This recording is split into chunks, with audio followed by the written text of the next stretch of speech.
Hello hello hello students. तो आज हम बहुत ही इंपॉर्टेंट कॉन्सेप्ट्स डिस्कस करेंगे related to centroid, orthocentre, circumcentre, ETC. तो देखते हैं सबसे पहले सेंट्रॉइड क्या होता है। किसी भी ट्रायंगल के जो मीडियंस होते हैं, क्या होते हैं? मीडियंस। मान के चलो इस ट्रायंगल का मीडियन ये है, इस ट्रायंगल का मीडियन ये है, और इस ट्रायंगल का मीडियन ये है, और इन ट्रायंगल्स का एक पॉइंट ऑफ इंटरसेक्शन है जिसको हम क्या बोलेंगे? सेंट्रॉइड। क्या बोलेंगे? सेंट्रॉइड। तो अगर ट्रायंगल ए बी सी है और पी क्यू आर, ये अलग पॉइंट्स के नेम दे दिए, तो जो यहाँ पे है A P comma B Q comma C R will be the medians. और सेंट्रॉइड क्या हो जाता है? Point of intersection of medians of a triangle. ठीक है जी। और जो ये मीडियन होते हैं, इनको ये बहुत ही एक इंटरेस्टिंग रिजल्ट है कि इन मीडियंस को ये 2:1 में डिवाइड करता है। मतलब अगर इस पॉइंट का नाम मैं ओ रख देता हूं, तो ए ओ और ओ पी का जो रेशियो होगा, और बी ओ और ओ क्यू का जो रेशियो होगा, और सी ओ और ओ आर का जो रेशियो होगा, वो कितना होगा? 2:1। ये रिजल्ट होता है सेंट्रॉइड का। ओके। तो ये हमारा सेंट्रॉइड होता है। और one important thing that centroid of right angle triangle, right angled triangle, centroid का जो राइट एंगल ट्राइंगल का जो सेंट्रॉइड होता है, वो हाइपोटेनियस का मिड पॉइंट होता है। क्या होता है? Mid point of hypotenuse. Centroid क्या हो जाएगा? Mid point of hypotenuse, mid point of hypotenuse in right angle triangle. ठीक है जी। चलते हैं नेक्स्ट। इन सेंटर। देखिए इन सेंटर क्या होता है? इन सेंटर होता है आपका जो आपके एंगल बाइसेक्टर्स का पॉइंट ऑफ इंटरसेक्शन होता है। मान के चलो मैं एक, ये एक एंगल है, इस एंगल का एंगल बाइसेक्टर ड्रॉ किया, इस एंगल का एंगल बाइसेक्टर ड्रॉ किया, इस एंगल का एंगल बाइसेक्टर ड्रॉ किया। ठीक है जी।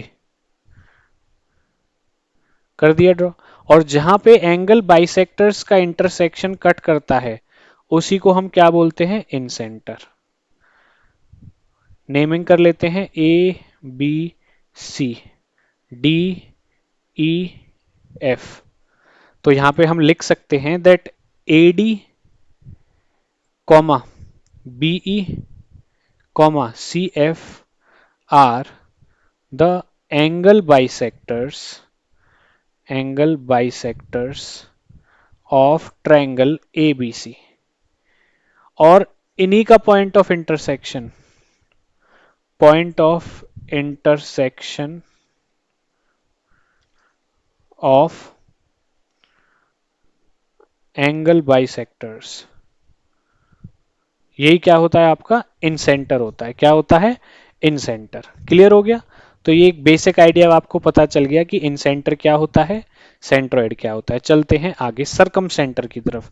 सरकम सेंटर क्या होता है? ये होता है आपका परपेंडिकुलर बाइसेक्टर ऑफ साइड्स। क्या होता है? Perpendicular, point of intersection of perpendicular bisectors, point of intersection of perpendicular bisectors. देखिए एक ट्रायंगल ले लेते हैं, ए बी सी। अब ए से मैंने एक लाइन ड्रॉ करी। क्या लाइन ड्रॉ करी? A D. ऐसे ही बी से करी, ऐसे ही सी से करी। और इन लाइंस की स्पेशलिटी क्या है? इन लाइंस की स्पेशलिटी है कि ये परपेंडिकुलर भी हैं, ये डी ई एफ, ये परपेंडिकुलर भी हैं, और ये अपोजिट साइड को क्या कर रहे हैं? बाइसेक्ट भी कर रहे हैं। ये परपेंडिकुलर भी हैं, बाइसेक्ट भी कर रहे हैं, परपेंडिकुलर भी हैं, बाइसेक्ट भी कर रहे हैं। मतलब ये आपस में इक्वल है, ये आपस में इक्वल है, और ये आपस में इक्वल है। ठीक है जी। तो यहां पे क्या है, that AD is perpendicular to BC and BD is equal to DC। ऐसे ही दूसरे साइड के लिए भी है, BE perpendicular AC and AE is equal to EC। Same for another one, CF perpendicular AB and AF is equal to FB। Clear हो गया। तो ये परपेंडिकुलर बाइसेक्टर्स का जो पॉइंट ऑफ इंटरसेक्शन होता है, ये ही हमारा क्या होता है, सरकम सेंटर। ठीक है जी, ये ही हमारा सरकम सेंटर हो जाएगा। चलते हैं आगे ऑर्थो सेंटर पे। ऑर्थो का मतलब होता है 90 डिग्री, मतलब एल्टीट्यूड का जो पॉइंट ऑफ इंटरसेक्शन होता है, intersection points, intersection intersection point of three altitudes of respective three vertices of triangle ABC। अगर नेमिंग कर दूं मैं इस ट्राइंगल की तो ABC हो जाएंगे। तो अगर मैं A से मैं परपेंडिकुलर डालता हूं BC पर, B से डालता हूं परपेंडिकुलर, C से डालता हूं परपेंडिकुलर, तो ये जो परपेंडिकुलर्स मैंने बनाए हैं, जरूरी नहीं है कि ये बाइसेक्टर भी होंगे, परपेंडिकुलर होना इनफ है। तो ये जो परपेंडिकुलर्स बनाए हैं मैंने, इन परपेंडिकुलर्स का पॉइंट ऑफ इंटरसेक्शन ही क्या हो जाएगा, मेरा ऑर्थो सेंटर। क्या हो जाएगा, ऑर्थो सेंटर। क्लियर हो गया। अब देखो राइट एंगल ट्राइंगल का ऑर्थो सेंटर कहां पे होता है। अगर मैं एक राइट एंगल ट्राइंगल की बात करूं, ये एक राइट एंगल ट्राइंगल है, तो इसका ऑर्थो सेंटर कहां पे होगा, जहां पे 90 डिग्री का एंगल बन रहा है, ये ही आपका क्या हो जाएगा, ortho centre in case of right angled triangle. और हाइपोटेनियस का मिड पॉइंट क्या होता है राइट एंगल ट्राइंगल में, स्टार्टिंग में बताया था, सेंट्रोइड। क्या होता है, सेंट्रोइड। तो ये आपका सेंट्रोइड हो गया, which is the point of intersection of the median of a triangle ABC। Naming कर लिया यहाँ पे। इन सेंटर क्या होता है, point of intersection of angle bisectors. Circumcentre क्या होता है, point of intersection of perpendicular bisectors. Orthocentre क्या होता है, intersection of three altitudes of respective three vertices. यही आपका ऑर्थो सेंटर होता है। और राइट एंगल ट्राइंगल का ऑर्थो सेंटर कहाँ पे लाई करता है, जिस वर्टेक्स पे राइट एंगल बन रहा होता है। ठीक है जी। अब एक लास्ट में एक रिलेशन होता है OCC। ये मैंने OCC क्यों लिखा, देखो O का मतलब है ऑर्थो सेंटर,